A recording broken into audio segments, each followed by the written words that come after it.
Roman. You've been here for 3 years now. I think you've kind of seen a lot in the program. And the past couple of years, it's been these kind of frustrating losses that Coach Loxley talked about at home, Illinois, Purdue, now Michigan State.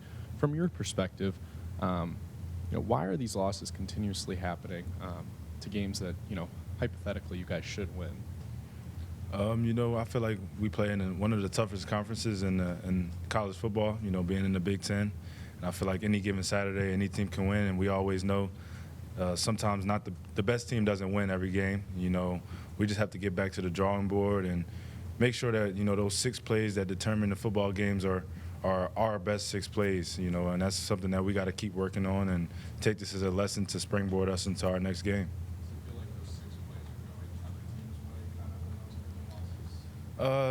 Yeah, it's ebbs and flows in every football game, and you don't know what 6 plays will be the determining factor in those football games. I feel like if we can do a better job creating more explosive plays on offense and limiting them on defense, we'll have what we want in the end. And it's an ever growing thing that we got to keep working. Roman, when a loss like Saturday brings out a lot of the critics who are quick to criticize the program, does that bother you and your teammates? It doesn't bother us at all.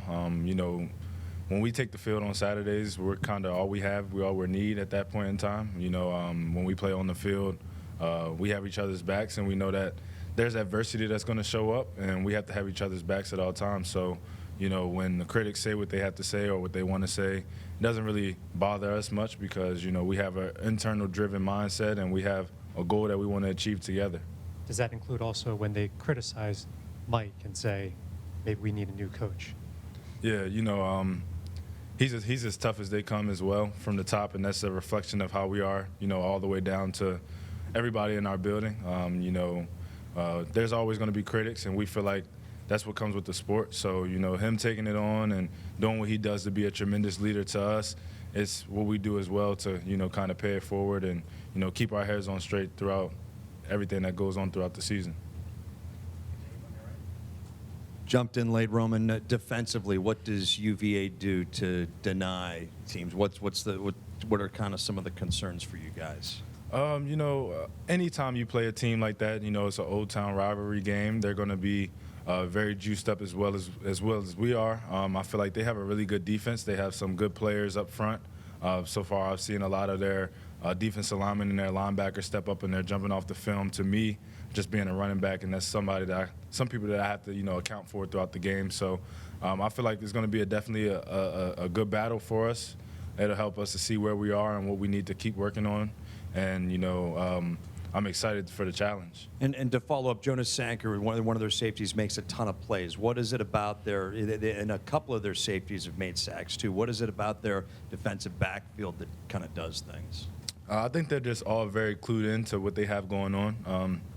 I feel like they don't have too many calls, which helps them to play fast, play aggressive, and they're a team that's definitely going to be where they're supposed to be. They don't make a lot of mistakes, so I think that helps them out when it comes to those people in the back end making plays and things like that. They're just, they have noses for the football, and they're in the right positions at every given time. Finally, you guys don't play UVA every year, but you played them last year. They are the closest, Power 4 school in location, and Maryland, Virginia, the Potomac. What does this rivalry mean to you?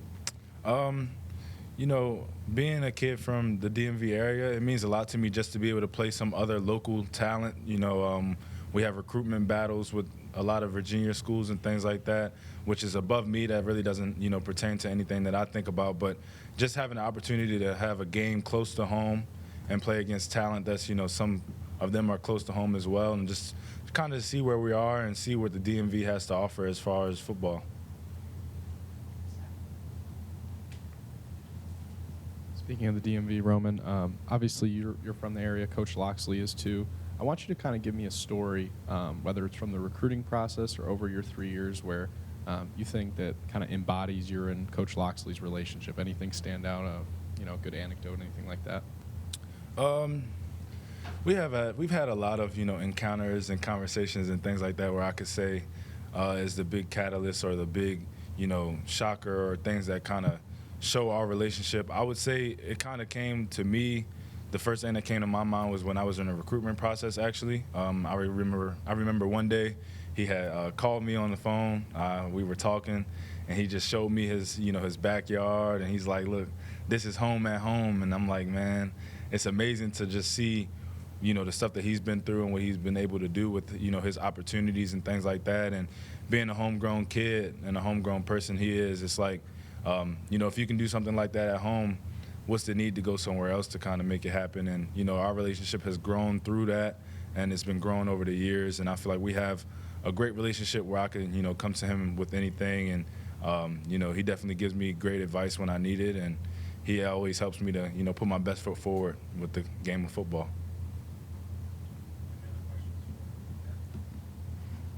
Roman, as a running offense, what do you guys need to do to kind of tap back into what you guys were able to do against UConn, against Virginia? It just gets back to the basics.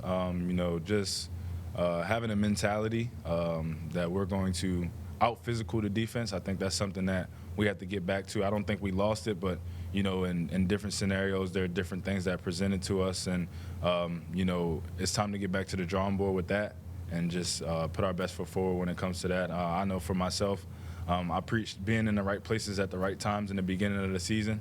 And, that's something that I got to get back to the details of certain things just so I can help my offensive line out. And, hopefully Saturday it pays dividends for us. I know this is only the third game of the season, but does this game against Virginia loom as a must-win game for you guys? I don't really get into that too much. I feel like every game on our schedule is something that we should go into with a must-win scenario because, that's our aspirations as a team, to win as many games as we can. So, I take the field Saturday with the hopes that we win, and I'll do everything that I can to help us, get victory. Roman, Coach Loxley was mentioning how yesterday there was some frustration among some of you guys. As a leader, what did you say to your teammates, or how do you kind of lower those frustrations and look forward and push to get better and get a win this Saturday? When you play the game of football and you're anything like how we are, we want to win every game. And, God has different plans for us. So, of course, we were frustrated. A lot of people had low-hanging faces initially, to the aspect of losing a game that we all thought we should have won or we really wanted to win. But as a leader, I kind of told them, the sky isn't falling. That's something that we use as a term here. In the past, we've let one loss go to 2 and 2 go to 3, but I feel like we have a different team this year, and we have a team that can get back to neutral and realize that that's just adversity, and we have a choice of how we can react or respond to it. That's something that Coach Locks brought up, and when we respond, we are able to determine the outcome of the narrative, and that's kind of how we've been moving forward with it. Right. Thank y'all.